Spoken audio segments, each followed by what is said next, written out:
당신 곧 이혼하게 되실 겁니다. 에이, 어느 누구도 여러분에게 이렇게 단정지어 말할 수는 없습니다.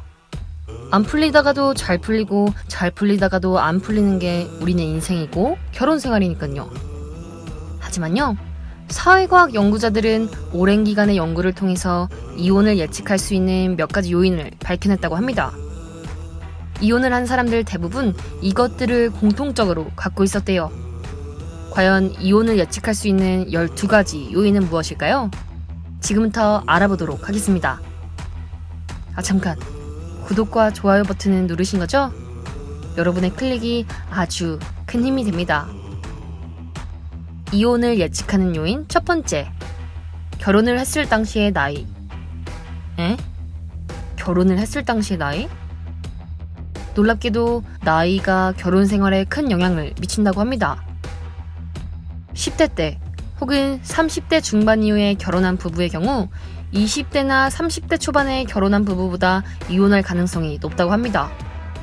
특히 10대 때 결혼을 한 커플들은 그 가능성이 굉장히 높대요.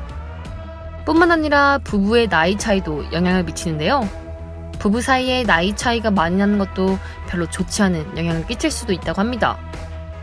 근데요 여러분, 그렇다고 해서 성급하게 억지로 결혼하려고는 하지 마세요. 마음이 조급해지면 없던 문제도 갑자기 생기게 됩니다. 이혼을 예측하는 요인 두 번째, 남편의 직업 여부.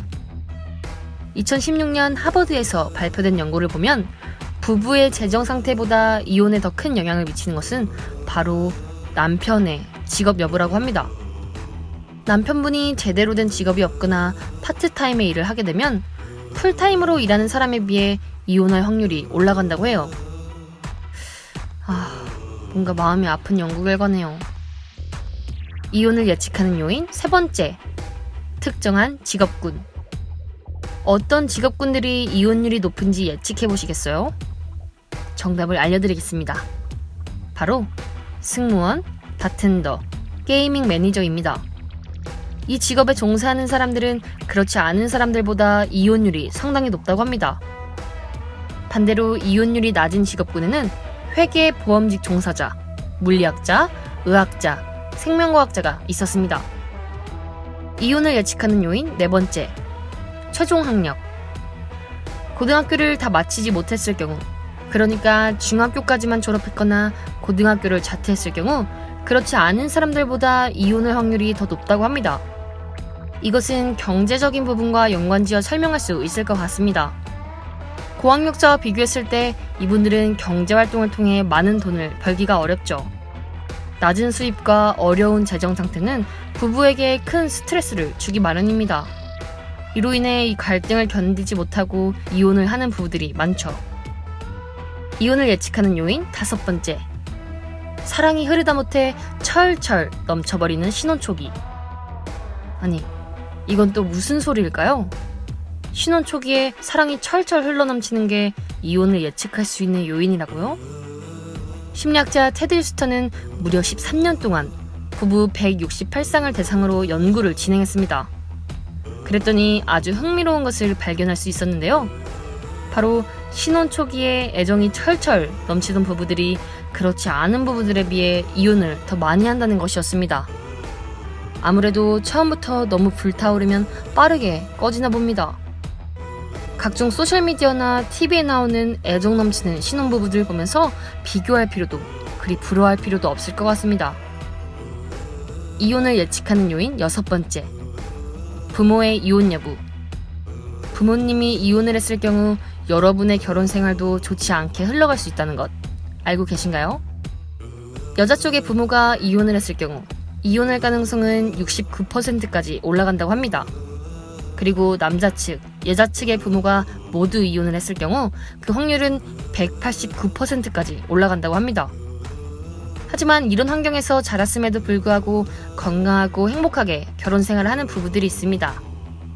그러니 너무 걱정하거나 부정적으로만 생각하지 마세요.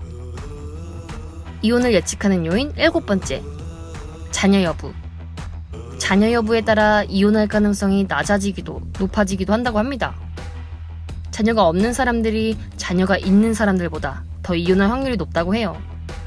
뿐만 아니라 자녀를 갖는 문제로 갈등을 겪는 커플의 경우, 예를 들어 한쪽은 자녀를 갖고 싶어 하는데 한쪽은 그렇지 않을 경우, 이러한 갈등을 겪는 부부들도 이혼할 가능성이 높다고 합니다.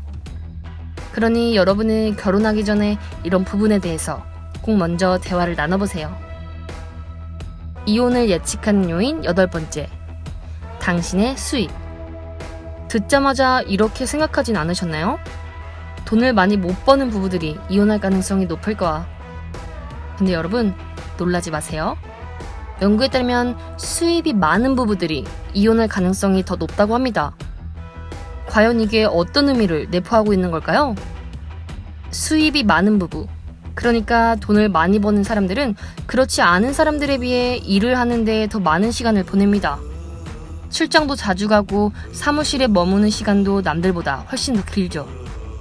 이렇게 일에만 집중하고 몰두하다 보면 결국 부부 생활에 문제가 생길 수밖에 없습니다. 문제와 갈등이 자주 생기게 되고 이를 해소하지 못하면 결국 부부 생활에 금이 갈 수밖에 없죠. 이혼을 예측하는 요인 9번째. 일상의 스트레스. 짝의 폭력, 바람과 같은 특정한 사건들보다도 이혼을 더 부추기는 요소가 있습니다. 바로 일상에서 받는 스트레스입니다. 약속을 잊는 것, 버스를 놓치는 것과 같은 사소한 스트레스들은 아무것도 아닌 것처럼 보일지는 몰라도 부부관계에 아주 나쁜 영향을 끼친다고 합니다. 긍정적인 마음을 갖는 것, 그리고 스트레스를 해소할 수 있는 좋은 전략을 갖는 것은 나 자신뿐만 아니라 결혼 생활에 큰 도움이 될 것 같습니다. 이혼을 예측하는 요인 10번째. 결혼 생활을 설명하는 방식. 여러분의 결혼 생활을 들려주시겠어요? 결혼 생활에 대해 듣는 것만으로도 이 부부가 이혼을 하게 될지 안 하게 될지 예측할 수 있다고 합니다. 서로를 향한 사랑을 많이 표현하는 부부, 우리라는 단어를 많이 사용하는 부부, 항상 함께이기 위해 노력하는 부부들은 이혼할 가능성이 낮다고 해요. 그에 반해 결혼을 이야기하기만 하면 실망감을 표현하고 한숨을 내쉬고 후회한다고, 혼란스럽다고 표현하는 부부들은 이혼할 가능성이 높죠. 당신의 결혼 생활은 어떠신가요? 여러분의 이야기를 들려주세요. 이혼을 예측하는 요인 11번째. 경멸. 이것은 제가 예전 영상에서도 많이 다뤘던 부분입니다. 짝을 비난하고 경멸하는 행동, 이혼을 예측할 수 있는 핵심적인 요인입니다. 싸울 때마다 상대를 눈으로 흘기고 조롱하는 행동과 말을 하는 것, 이런 행동들이 반복된다면 여러분의 결혼 생활은 그리 순탄치만은 않을 것입니다. 이혼을 예측하는 요인 12번째. 갈등을 다루는 방식. 이런 분들이 있습니다.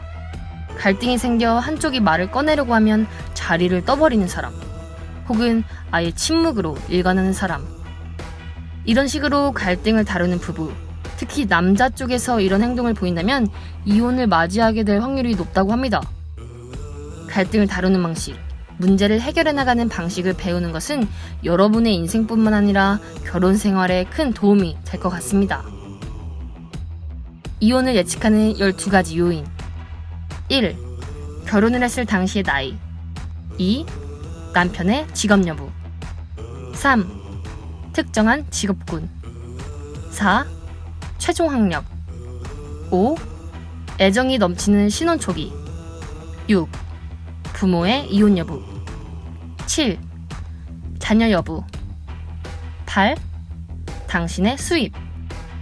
9. 일상의 스트레스. 10.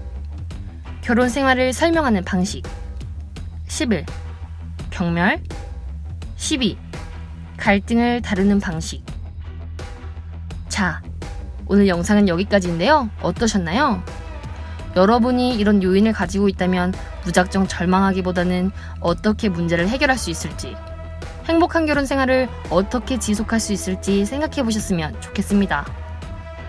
행복한 결혼 생활과 관련된 다양한 영상들은 사랑학개론 유튜브 채널에서 확인하실 수 있습니다.